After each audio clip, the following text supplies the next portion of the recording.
Monsieur le Président de la communauté de communes, cher Roger, Mesdames et Messieurs les élus, Mesdames et Messieurs, une inauguration de cette ampleur dans une commune rurale n'est pas un acte anodin, et nous l'avons vu aujourd'hui. Il s'agit d'un temps fort et privilégié de la vie municipale. Vous comprendrez donc que je sois particulièrement heureuse de participer ce matin à cet événement important de votre commune, chère Anne-Marie.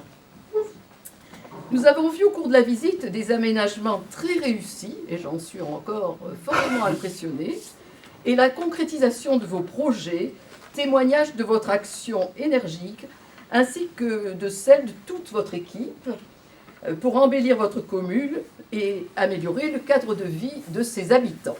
Je n'ai pas hésité lorsque vous m'avez sollicité pour vous apporter ce coup de pouce financier qui vous a permis de boucler le budget de restauration du mobilier de l'église.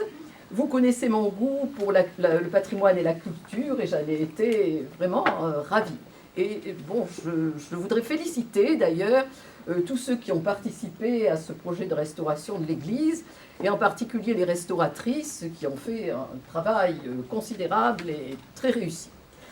La réserve parlementaire, bien connue des maires qui sont ici, comme vous le savez, malheureusement, n'existe plus, pénalisant les communes, essentiellement rurales, ainsi que les associations qui assurent la vitalité et le dynamisme de nos territoires. Croyez bien que je le regrette autant que vous. Cette inauguration en série montre que les choses bougent dans les communes rurales, où l'on pense parfois que le manque de moyens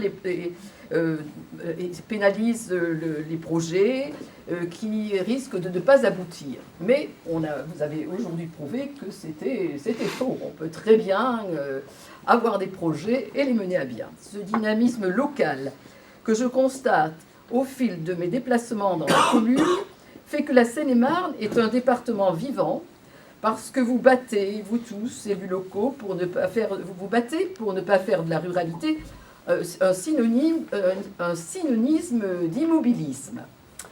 Au contraire, à chaque fois que cela est possible, vous faites, comme ici à Saint-Sauveur, le pari de conjuguer ruralité et modernité.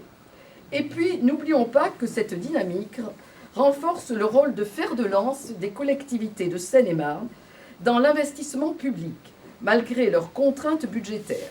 Ces travaux contribuent aussi au soutien de notre économie départementale. La commune et le département restent les premiers aménageurs du territoire. Les maires agissent avec responsabilité, clairvoyance et efficacité au service de nos concitoyens, et il faut le dire et le redire en cette fin de mandat. Nous le constatons aujourd'hui ici à Saint-Sauveur-les-Brais, commune de 355 habitants, où l'équipe municipale se bat au quotidien pour le mieux vivre ensemble, faisant preuve d'imagination et de créativité compte tenu de son faible budget. Mais nous l'avons vu, rien n'est impossible lorsqu'on le veut et lorsqu'on s'y attelle. Ces élus municipaux font un travail extraordinaire et se dévouent à la collectivité au sens le plus noble du terme. Le maire est en effet plus que jamais un point de repère.